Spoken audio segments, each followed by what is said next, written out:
Il me revient l'insigne honneur de faire le bilan, ou d'essayer de le faire, sur le sous-secteur de l'éducation, de la formation et de l'enseignement supérieur, de la recherche et de l'innovation. Grâce à la vision éclairée et au leadership inspirant du président Macky Sall, ce sont des sous-secteurs qui ont connu des avancées notoires durant les dernières décennies. Le président Macky Sall a porté son choix sur une politique éducative capable de porter ses ambitions d'émergence pour le Sénégal à l'horizon 2035. C'est ainsi que le gouvernement a mis en place le programme Paquet, qui est le programme d'amélioration de la qualité, de l'équité et de la transparence. Mais pour cela, évidemment, il faut des moyens. Une ambition, c'est aussi le budget. Et le budget du ministère de l'Éducation nationale, il est passé de 328 milliards à 909 milliards, 323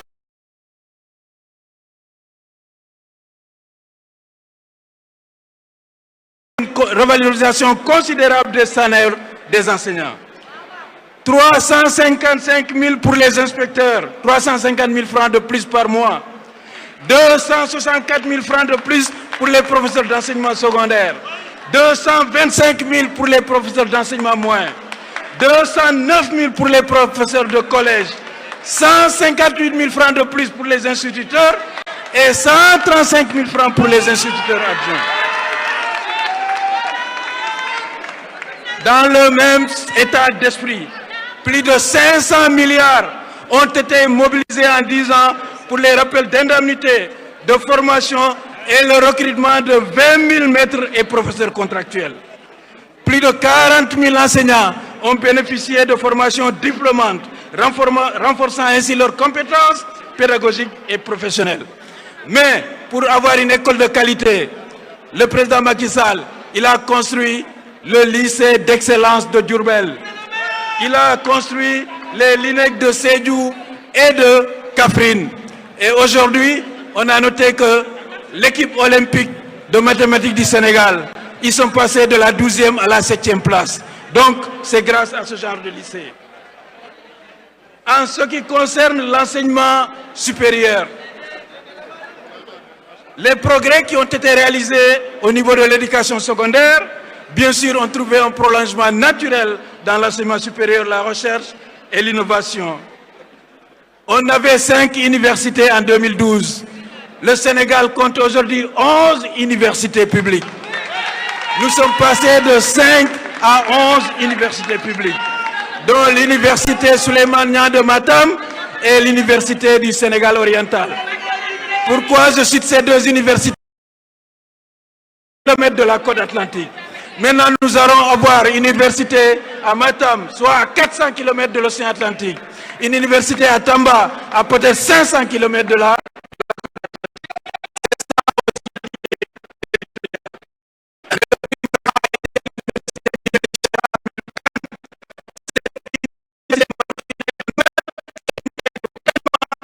Technologie de l'information et de la communication dans l'enseignement supérieur. D'ailleurs, en face de ce siège, vous avez l'ENO de Dakar, qui est une des composantes de l'université Cheikh Hamidou Kane.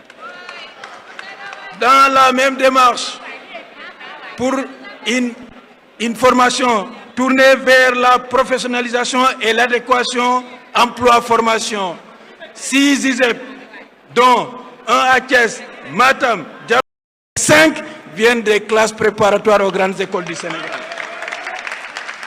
Les conditions de travail de la communauté universitaire ont été aussi largement améliorées. Dans le cadre des accords que nous avons obtenus en 2022, l'assistant a obtenu une augmentation salariale de 245 000 francs par mois.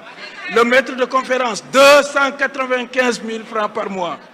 Les maîtres de conférence titulaires, 330 000 francs par mois. Les professeurs assimilés, 395 000 francs par mois. Et les professeurs de classe exceptionnelle comme M. Ismaïla Madior Fall, 495 000 francs. Donc, c'est cet ensemble de réformes que l'on retrouve aussi au niveau de nos campus. l'étudiant sénégalais est peut-être l'un des seuls au monde qui paie son repas à 100 francs. Même le président Macky Sall, 40 ans auparavant, il payait 110 francs son repas. En 2024, l'étudiant sénégalais paye 100 francs son repas. La conséquence, 100 000 repas par jour au coude, 68 millions par jour de subventions. Il n'y a que le Sénégal qui fait ça.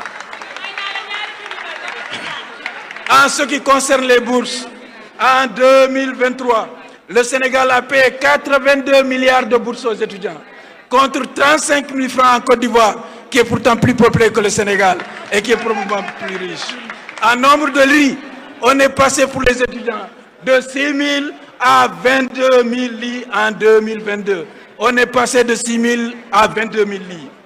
Mais pour couronner le tout, le personnel administratif qui n'avait pas un régime clair, le président de la République a signé le décret pour permettre à ces dignes travailleurs d'avoir un régime clair reconnu par l'État. Mais vous savez, un des domaines qui a fait l'actualité, c'est l'innovation. Le Sénégal vient de placer en orbite son premier satellite. C'est un projet qui a été piloté, initié et finalisé par le président Macky Sall.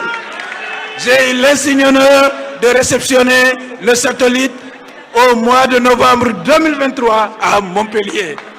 Donc c'est un projet et le président avait tenu à ce que le Sénégal soit souverain en matière spatiale. Il a demandé à ce que ce satellite soit construit par des ingénieurs sénégalais. Et je peux vous dire que ce sont des jeunes Sénégalais qui ont construit le satellite et ce sont des jeunes Sénégalais qui vont exploiter les données ici à Diamniadio. Le président Macky Sall, le panafricain, il a mis un dépôt de 2 milliards pour permettre à l'ensemble du Conseil africain et malgache de mettre un prix Macky Sall pour la recherche de 100 millions par an.